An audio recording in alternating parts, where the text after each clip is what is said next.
Howdy, so we all have our role models. Some it's Morgan Freeman's voice, others it's Squidward. Mine personally is 1984 Nintendo buying way too many monitors and having to make a video game that uses 2 of them just to get rid of them. I think I need to reevaluate my life.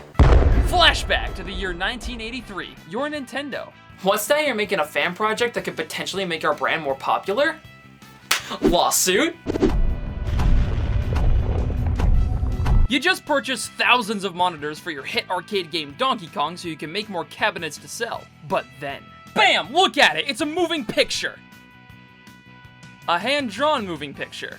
Games utilizing Laserdisc technology like Dragon's Lair and Space Ace started becoming more and more common in the arcade scene in 1983, and Nintendo went, I calculated all the risks, but I didn't account for this one variable. Sales of Donkey Kong started going down after stuff like Dragon's Lair hit the scene, so Nintendo was stuck with thousands of monitors that they didn't know what to do with.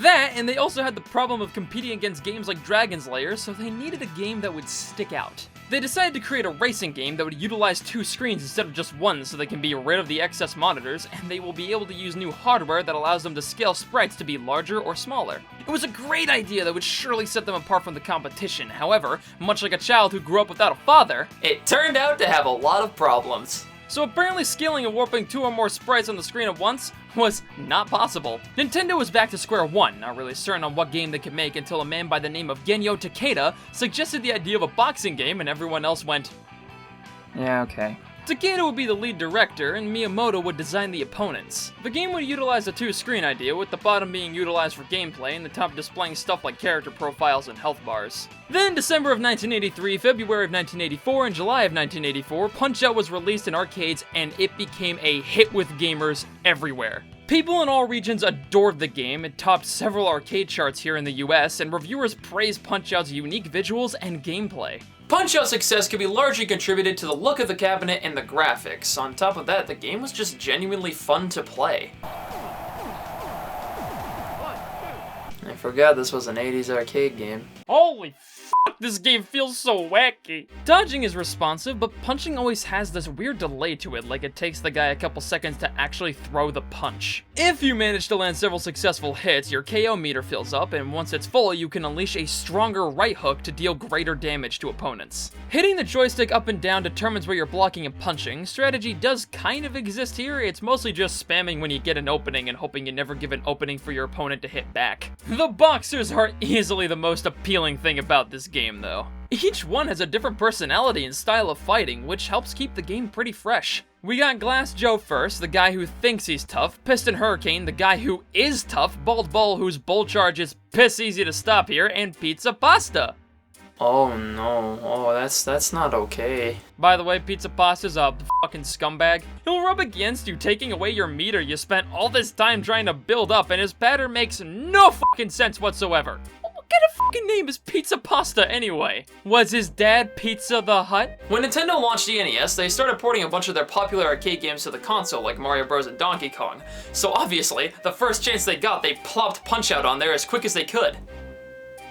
It was downgraded in every single way. Downgraded doesn't mean bad. I do consider this game better in almost every single aspect. Takeda was once again assigned to direct the NES variation of the game, and he realized pretty early on that a 1-to-1 port of the arcade game was not possible. Yeah, what a brilliant conclusion you came to, Captain Obvious. Since they couldn't make large sprites and scale them with the NES hardware, the decision was made early on to make the playable boxer shorter and have the opponents be significantly larger so players could see the opponent easily. And that right there is how our boxer got the name Little Mac. Since the character had a name, a plot was added to spice things up a bit. Little Mac, a 17-year-old from Bronx, met former heavyweight champion boxer Doc Lewis by chance. Doc was like, hey kid, you want to beat up people for a living? And Mac was like, yes. So Doc taught Mac everything he knew about boxing so he could become the new champion. Ouch, Mac! That story's about as deep as girls' jeans pockets. This isn't a bad thing, far from it. The story is fine and it's just here to give context to all of this. Compared to its arcade counterpart, this game never had a chance in hell of looking as complex, but for what it is, I kinda like it more. The background is nothing special, but each boxer is so expressive with how they move and act. There's added cutscenes in between rounds with dialogue like, "Join the Nintendo Fun Club today, Mac!" And they changed Vodka Drunkinski's name to Soda Popinski. Oh no, that's a little dicey. Yep, the game's characters are still based around stereotypes, but nothing in this game will ever compare to pizza pasta. They also added music during the fights, and by music, I mean one song, but it's kitschy as f***, so who cares? Overall, the presentation is just as good as the arcade in its own special way. The graphics may not be as impressive, but the art direction is strong enough to the point where I prefer this style over the arcade. The controls are just, nice and snappy.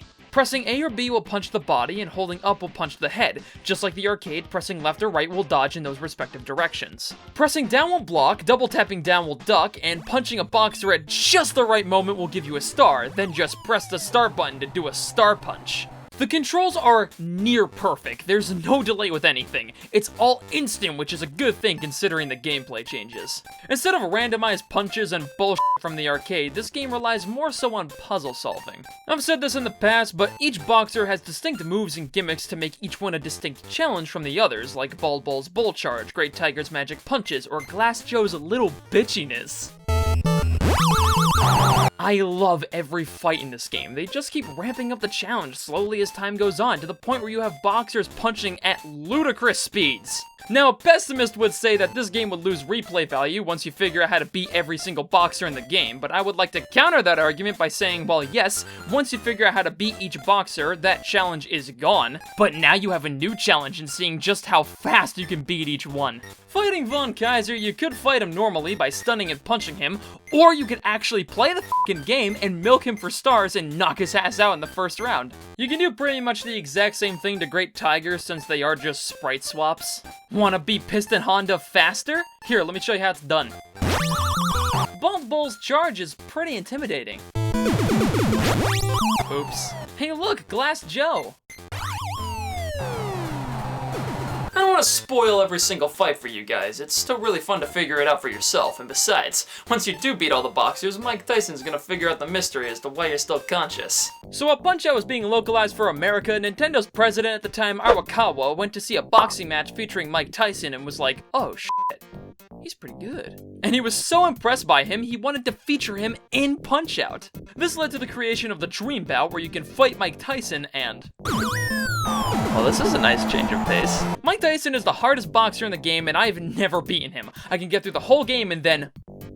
right back at the title screen. The man's fucking brutal! No mercy from him whatsoever! But it's still so cool that he's here. I can say, wow, I got my ass kicked by Mike Tyson, and my jaw's still intact. Punch-Out is one of those NES games that's managed to keep up with some modern standards. The controls are razor tight, the gameplay is addicting, the visuals are really charming, the music is fantastic, and... it's really short. There's only 9 boxers total, which is really weird because they could have just pulled from the arcade sequel Super Punch-Out. That game had plenty more boxers to choose from, and it's weird because some boxers from that game did end up in this game. Also, the characters are very one-note and stereotypical. They're not very much people as much as they are faces for you to beat up. But it's their designs and their expressiveness that makes them so iconic. Thankfully, later games gave them backstory, giving them much more depth and characters, so they're way more charming nowadays. Now, with this being said, what the fuck am I gonna do with all these goddamn monitors?